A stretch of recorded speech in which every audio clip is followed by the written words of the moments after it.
রমাদান উপলক্ষে কোরআন এবং হাদিস ঘেটে আমরা 24টি আমল বের করেছি, 24টি করণীয় কর্মসূচি আমরা বের করেছি, যেগুলো এই মাসকে কেন্দ্র করে একজন ইমানদার, একজন মুসলমানের করা উচিত।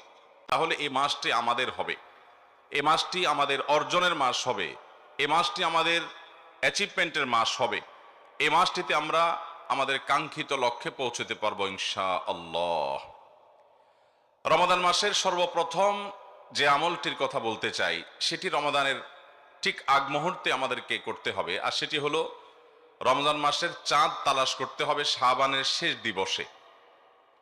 শাবানের শেষ দিবসের সূর্য অস্ত যাওয়ার সময় আমরা পশ্চিম আকাশে রমাদান মাসের চাঁদ তালাশ করব।